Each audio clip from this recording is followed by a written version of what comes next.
बिस्मिल्लाहिर्रहमानिर्रहीम।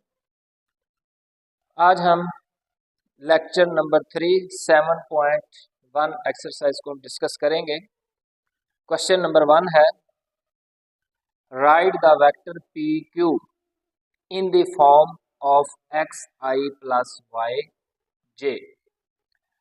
ये जो वेक्टर पी क्यू है इसको हमने लिखना है एक्स आई यूनिट वेक्टर प्लस वाई जे यूनिट वेक्टर की फॉर्म। क्वेश्चन 1 का पार्ट नंबर 1 है जिसमें हमारे पास पॉइंट P गिवन है और पॉइंट Q गिवन है। हमने वेक्टर P Q को लिखना है in the form of x I unit vector plus Y J unit vector. ये जो वेक्टर P Q है इसको by head to tail rule हम लिखेंगे O Q vector minus O P vector. P Q vector है तो इसको पहले लिखा जाएगा O Q vector minus O P vector. ये by head to tail rule हम लिखेंगे। यहाँ पे ओ क्यू वेक्टर का मतलब है ये पोजीशन वेक्टर है क्यू का और ओ पी पोजीशन वेक्टर है पी का। हम बात करते हैं ओ क्यू की। Q के जो कंपोनेंट हैं वो है 6, -2। पहला कंपोनेंट है I यूनिट वेक्टर का, दूसरा कंपोनेंट है J यूनिट वेक्टर का। तो मैंने उसी तरह लिखा है 6I unit vector -2J unit vector minus OP। P के कंपोनेंट है 2, 3। I यूनिट वेक्टर का जो कंपोनेंट है वो है 2 और J यूनिट वेक्टर का जो कंपोनेंट है वो है 3। तो मैंने उसी तरह लिखा है 2I unit vector plus 3J unit vector. फिर मैंने माइनस को टर्म बाय टर्म मल्टीप्लाई किया। 6I unit vector -2J unit vector -2I unit vector -3J unit vector. फिर मैंने सेम जो क्वांटिटी है सेम कंपोनेंट है वो ऐड किया है। आई यूनिट वेक्टर को मैंने आई यूनिट वेक्टर में ऐड किया है 6I unit vector -2I unit vector. तो इसका मतलब है 4I unit vector -2J unit vector -3J unit vector. इनको जब हम प्लस माइनस करेंगे तो इसका आंसर आएगा -5J यूनिट वेक्टर। ये था वेक्टर पी क्यू जिसको हमने कैलकुलेट करना था और इसका जो formula by head to tail rule use किया जाता है वो मैंने लिखा है O Q minus O P. इसका पार्ट नंबर 2 है जिसमें हमारे पास पॉइंट P गिवन है, पॉइंट Q गिवन है। उसी पैटर्न पे मैंने वेक्टर पी क्यू को लिखा है O Q vector minus O P vector. O Q position vector Q का है और ओ पी पोजीशन वेक्टर है P का। तो मैंने Q के कंपोनेंट को देखा पहले, तो यहाँ पे I unit vector J unit vector के कंपोनेंट्स लिखे हुए हैं। तो मैंने लिखा है -1 into I unit vector -6 into J unit vector minus. फिर उसके बाद हम बात करते हैं पॉइंट P की। यहाँ पे I यूनिट वेक्टर का कंपोनेंट है 0 तो मैंने 0 लिखा है और J यूनिट वेक्टर का जो कंपोनेंट है वो है 5 तो मैंने 5 लिखा। उसके बाद माइनस को टर्म बाय टर्म मैंने मल्टीप्लाई किया। -I unit vector -6J unit vector. जब इसको टर्म बाय टर्म मल्टीप्लाई करेंगे तो -5J यूनिट वेक्टर आएगा क्योंकि 0 से मल्टीप्लाई करेंगे वो तो 0 होगा। I यूनिट वेक्टर को I यूनिट वेक्टर में ऐड करेंगे, J यूनिट वेक्टर को J यूनिट वेक्टर में ऐड करेंगे। -I unit vector -6J unit vector -5J unit vector is equal to -11J unit vector. तो ये वो वेक्टर पी क्यू है जिसको हमने कैलकुलेट करना था। वेक्टर पी क्यू का जो रिजल्ट आया है वो है -I unit vector -11J unit vector.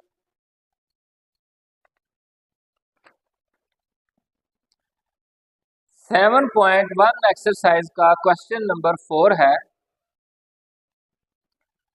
Find the sum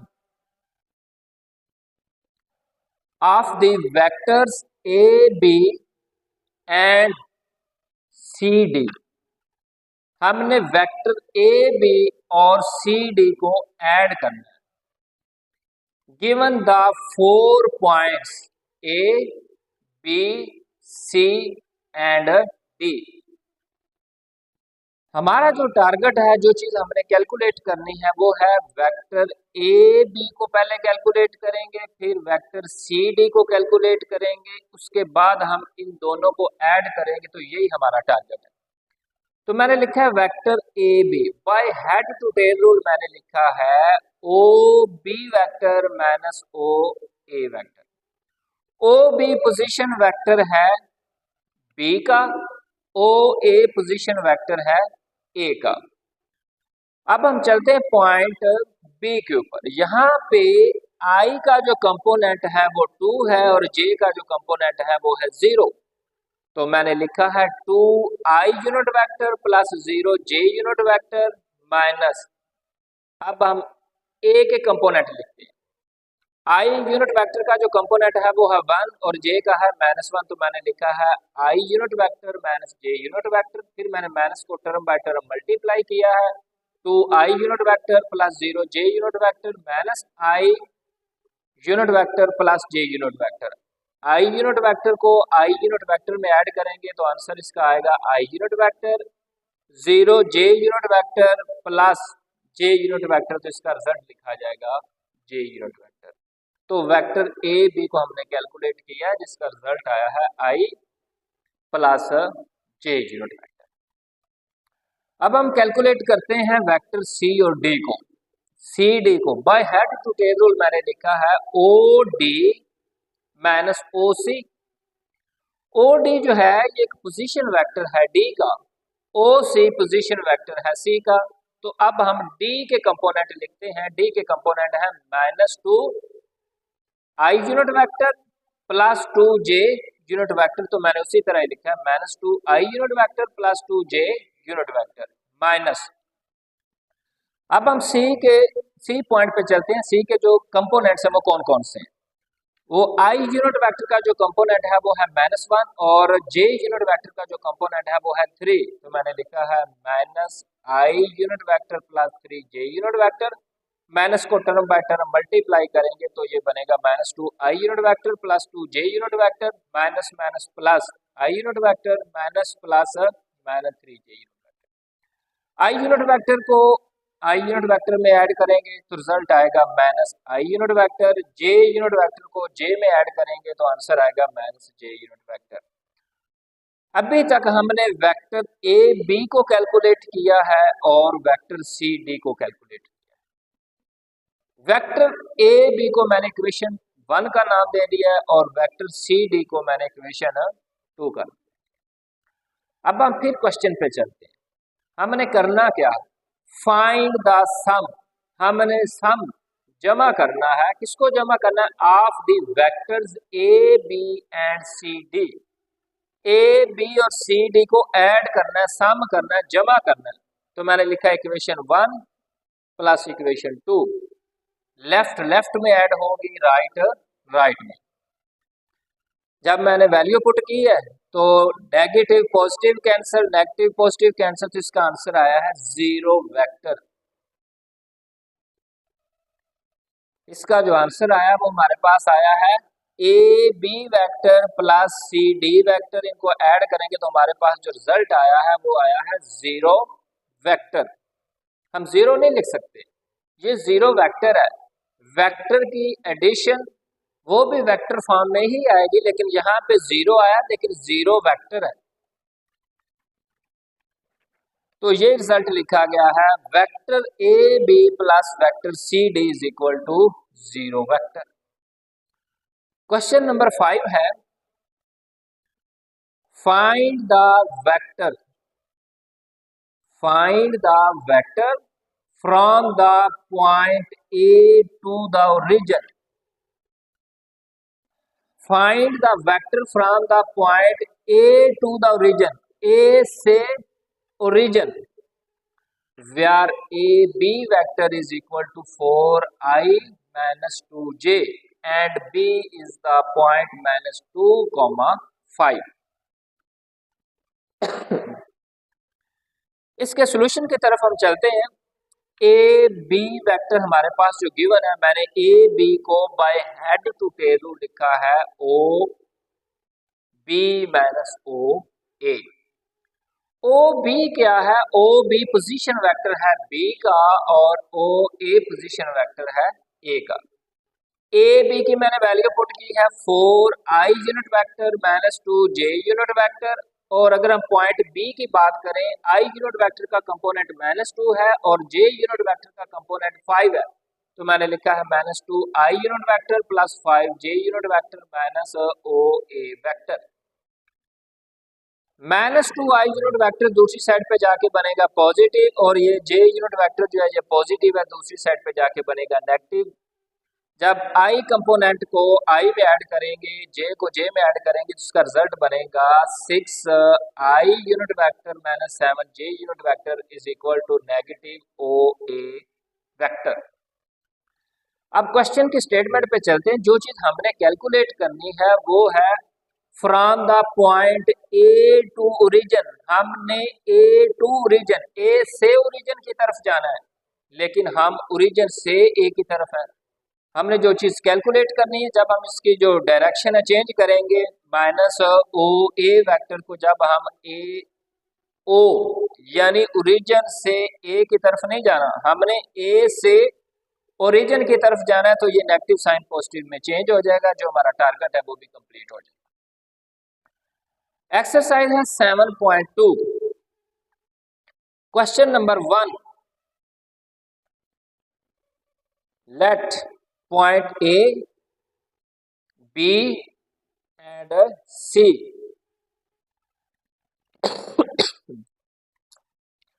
find. Number 1 A B vector calculate करना है।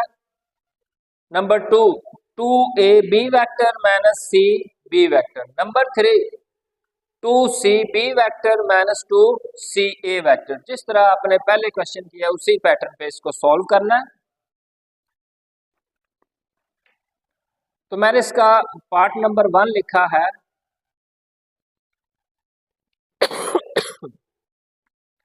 A B vector is equal to O B vector minus O A vector. O B position vector है B का और ओ ए position vector है ए का।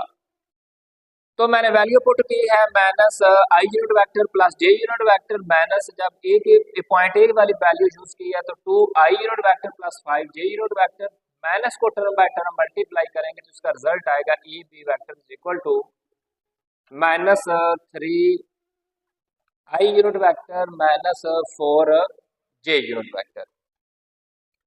इसका part number 2 है इसी पैटर्न पे 2ab unit vector, sorry 2ab vector minus cb vector. 2 को मैंने एज इट इज लिखा है और वेक्टर ए बी को by head to tail rule मैंने लिखा है ओ बी माइनस ओ ए, और सी बी को मैंने लिखा है O B minus O C. O B position vector B का है, ओ ए पोजिशन वेक्टर ए का है। यहाँ पे O B position vector B का है और ओ सी पोजिशन वेक्टर सी का है। तो मैंने वैल्यू पुट की है सारी, तो इसका रिजल्ट प्लस माइनस करने के बाद उसी पैटर्न पे जब आप इसकी कैलकुलेशन बनाएंगे तो इसका रिजल्ट लिखा जाएगा -3i unit vector minus 15j unit vector. तो ये इसका पार्ट नंबर 2 हमने सॉल्व किया है। 2ab vector minus cb vector is equal to -3i unit vector minus 15j unit vector. सारे हमारे पास पॉइंट बी गिवन है, ए गिवन है, सी गिवन है। जब उसके कंपोनेंट्स आप पुट करेंगे तो उसके बाद फिर माइनस को टर्म बाय टर्म मल्टीप्लाई करेंगे, प्लस माइनस करने के बाद ये रिजल्ट निकल आएगा। क्वेश्चन नंबर 2 है let vector u is equal to i unit vector plus 2j unit vector minus k unit vector. Vector v है 3i minus 2j plus 2k, और वेक्टर w है 5i minus j plus 3k। Find the indicated vector और number. इसका part number 1 है आपने vector u plus 2v plus w, you की, we की, W की वैल्यू पुट करनी है, प्लस माइनस करना, आपके पास रिजल्ट निकल आएगा। पार्ट 2 है vector V minus 3 vector W. आप यहाँ पे v की वैल्यू पुट करेंगे, w की पुट करेंगे, 3 से मल्टीप्लाई करेंगे, फिर उसके बाद माइनस करेंगे तो रिजल्ट निकल आएगा। मैं इसका सॉल्व करता हूँ part number 3v plus w magnitude. ये जो वर्टिकल बार है इसका मतलब है आपने पहले वेक्टर v को 3 से मल्टीप्लाई करना है और ऐड करना है w में, फिर उसका जो फाइनल आंसर आएगा उसकी आपने मैग्नीट्यूड कैलकुलेट करनी है। ये जो वर्टिकल बार है इसका मतलब ही मैग्नीट्यूड है, इसका मतलब ही लेंथ है, इसका मतलब ही नॉर्म है। आपने इसकी मैग्नीट्यूड कैलकुलेट करनी है, इसकी लेंथ कैलकुलेट करनी है। अब हम इसके सॉल्यूशन की तरफ चलते हैं। 3v प्लस w, 3 मैंने v की वैल्यू रिप्लेस की है, प्लस w तो w की वैल्यू रिप्लेस की है। मैंने 3 को टर्म बाय टर्म मल्टीप्लाई किया है, फिर उसके बाद मैंने i कंपोनेंट को i में ऐड किया है, j को j में किया और k को k में किया, तो मेरे पास 3v plus w is equal to 14i minus 7j plus 9k। अब फाइनल टारगेट है हमारा कि इसकी हमने मैग्नीट्यूड कैलकुलेट करनी है, इसकी लेंथ कैलकुलेट करनी है, इसका मॉडुलस कैलकुलेट करना है, इसकी नॉर्म कैलकुलेट करनी है। इसकी मैग्नीट्यूड कैसे कैलकुलेट करते रहे हमने पहले लेक्चर में पढ़ा था। आई कंपोनेंट जो भी होगा उसका स्केयर करना है और जे कंपोनेंट का स्केयर करना है और के कंपोनेंट का स्केयर करना है और साथ अंडर रूट लेना। जब आप इसकी कैलकुलेशन करेंगे कि 14 का स्केयर 196 है, माइनस 9 स्केयर 49 है, 9 स्केयर 81 है, तो इसका रिजल्ट आया 326 अंडर रूट। तो यही हमने कैलकुलेट करना था। क्वेश्चन नंबर 3 है find the magnitude of the vector v। पहले तो आपने वेक्टर की मैग्नीट्यूड कैलकुलेट करनी है and right the direction cosine of v। एक बात याद रखें, दो तरह के वेक्टर हैं, एक है ऑर्डिनरी वेक्टर, एक आम वेक्टर है जिसे ऑर्डिनरी वेक्टर कहते हैं। ऑर्डिनरी वेक्टर के जो कंपोनेंट्स होंगे वो हमें देते हैं डायरेक्शन रेशो, लेकिन यूनिट वेक्टर के जो कंपोनेंट्स होंगे वो हमें देंगे डायरेक्शन कोसाइन। ये फर्क याद रखना है आपने। एक आम वेक्टर है, ऑर्डिनरी वेक्टर है, उसके कंपोनेंट हमें डायरेक्शन रेशो देंगे, और एक यूनिट वेक्टर जो है, यूनिट वेक्टर के कंपोनेंट हमें डायरेक्शन कोसाइन देंगे। इसका पार्ट नंबर 1 लिखा है, 2 लिखा है, 3 लिखा है। अब हम चलते हैं इसके सॉल्यूशन की तरफ। पार्ट नंबर 1, सबसे पहली चीज find the magnitude of the vector v। मैंने v की मैग्नीट्यूड कैलकुलेट की है। कैसे कैलकुलेट की है? यहाँ पे i j k के जो कंपोनेंट्स हैं उनका स्केयर लेके अंडर रूट लिया है। ये सारी चीजें हम पढ़ चुके हैं। तो v की जो मैग्नीट्यूड है वो आई है 29 अंडर रूट। उसके बाद हमने लिखनी है डायरेक्शन रेशो। मैंने अभी बताया कि यूनिट वेक्टर के जो कंपोनेंट होंगे वो हमें देंगे डायरेक्शन कोसाइन, और एक आम जो वेक्टर है उसके कंपोनेंट हमें देंगे डायरेक्शन रेशो। हमारा टारगेट है डायरेक्शन कोसाइन को कैलकुलेट करना, तो इसके लिए यूनिट वेक्टर का होना जरूरी है। तो मैंने यूनिट वेक्टर का फॉर्मूला लिखा है, original vector over its magnitude. हमारे पास जो ओरिजिनल वेक्टर गिवन है मैंने उसकी वैल्यू पुट की है और मैग्नीट्यूड पुट की है। इसको टर्म बाय टर्म मैंने डिवाइड किया है। ये मेरे पास आई यूनिट वेक्टर का कंपोनेंट है, ये जे यूनिट वेक्टर का कंपोनेंट है और ये के यूनिट वेक्टर का कंपोनेंट। मैंने हेडिंग बनाई है डायरेक्शन कोसाइन। मैंने आई यूनिट वेक्टर का कंपोनेंट लिखा है कॉमा, फिर मैंने जे यूनिट वेक्टर का कंपोनेंट लिखा है फिर कॉमा, फिर मैंने के यूनिट वेक्टर का कंपोनेंट लिखा है। फिर मैं बात रिपीट करता हूं कि ऑर्डिनरी वेक्टर के जो कंपोनेंट्स होते हैं वो हमें डायरेक्शन रेशो देते हैं, और यूनिट वेक्टर के जो कंपोनेंट होते हैं वो हमें डायरेक्शन कोसाइन देते हैं। क्वेश्चन नंबर 4 है फाइंड अल्फा। अल्फा की वैल्यू कैलकुलेट करें। अल्फा क्या है? So that alpha I unit vector plus alpha plus 1 J unit vector plus 2 के यूनिट वेक्टर। और ये वाली जो अलामत है, ये जो वर्टिकल बार है, इसका मतलब है मैग्नीट्यूड, इसका मतलब है लेंथ, इसका मतलब है मॉडुलस, इसका मतलब है नॉर्म। ये किसके इक्वल है? 3 के। किसी भी वेक्टर की हम मैग्नीट्यूड कैसे कैलकुलेट करते हैं, कोई भी वेक्टर गिवन है उसकी नॉर्म कैसे कैलकुलेट की जाती है, कोई भी वेक्टर गिवन है उसका मॉडुलस कैसे हम कैलकुलेट करते हैं, जो आई जे के यूनिट वेक्टर के जो कंपोनेंट्स होते हैं उनका स्केल लेना है और साथ अंडर रूट अप्लाई करना है। तो मैंने ऐसा ही किया है, यहाँ पे अल्फा है तो मैंने अल्फा का स्केल लिखा है, और जे यूनिट वेक्टर का कंपोनेंट है अल्फा प्लस 1 तो मैंने उसका स्केल लिया है, और के का है 2 तो मैंने 2 स्केल लिया है, under root is equal to 3। A plus B square वाला फार्मूला खोलें। Alpha square A square plus B square plus 2ab और 2 का स्केयर बनेगा 4। यहाँ पे अंडर रूट है, इसको रिमूव करने के लिए, हटाने के लिए मैंने स्केयर ले लिया लेफ्ट और राइट पे, तो 3 का स्केयर बनेगा मेरे पास 9।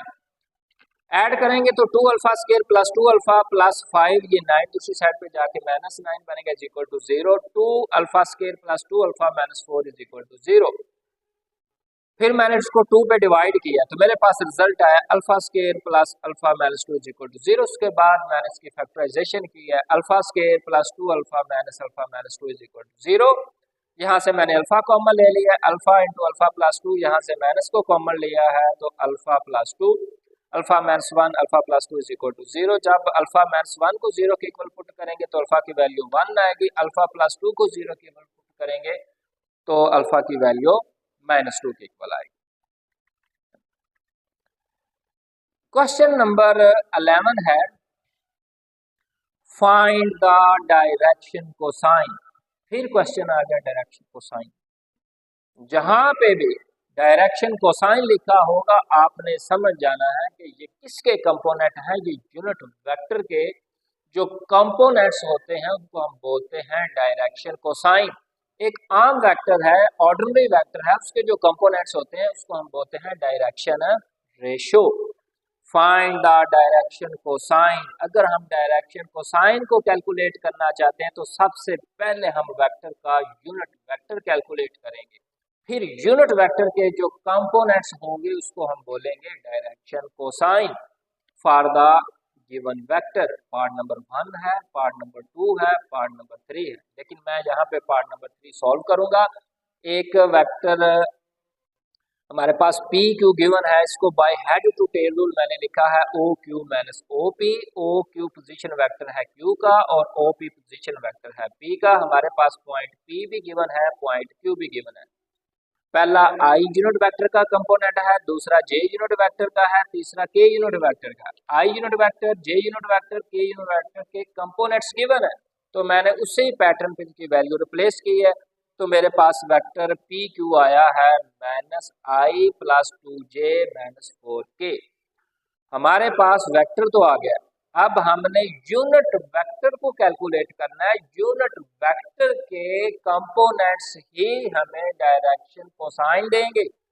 तो यूनिट वेक्टर के लिए मैंने लिखा है original vector over its magnitude. मैंने ओरिजिनल वेक्टर लिखा है और डिनोमिनेटर में उसकी मैग्नीट्यूड लिखी है। मैग्नीट्यूड कैसे कैलकुलेट करते हैं? आई का जो कंपोनेंट है इसका स्केयर, जे कंपोनेंट का स्केयर और के कंपोनेंट का स्केयर करेंगे तो मेरे पास इसका जो रिजल्ट आएगा वो आएगा 21 अंडर रूट। फिर मैंने इसको टर्म बाय टर्म आई जे के कंपोनेंट पे डिवाइड किया है तो रिजल्ट आया है -1/21 under root 2/21 under root -4/21 under. ये हमारे पास आ गया यूनिट वेक्टर। यूनिट वेक्टर के जो कंपोनेंट्स होते हैं वो हमें देंगे डायरेक्शन कोसाइन। तो मैंने यही हेडिंग बनाई है डायरेक्शन कोसाइन। आई यूनिट वेक्टर का मैंने कंपोनेंट लिखा है कॉमा, जे यूनिट वेक्टर का कंपोनेंट लिखा है कॉमा, के यूनिट वेक्टर का कंपोनेंट लिखा है। यहाँ पे फिर मैं बात रिपीट करता हूँ, एक ऑर्डिनरी वेक्टर होता है, एक यूनिट वेक्टर होता है। ऑर्डिनरी वेक्टर के जो कंपोनेंट्स हैं वो हमें डायरेक्शन रेशो देते हैं, और यूनिट वेक्टर के जो कंपोनेंट हैं वो हमें डायरेक्शन कोसाइन देंगे। अगर हम डायरेक्शन कोसाइन को कैलकुलेट करना चाहते हैं तो फिर जो भी हमारे पास वेक्टर होगा हम सबसे पहले यूनिट वेक्टर कैलकुलेट करेंगे, फिर यूनिट वेक्टर के जो कंपोनेंट्स होंगे वो हमें डायरेक्शन रेशो देंगे।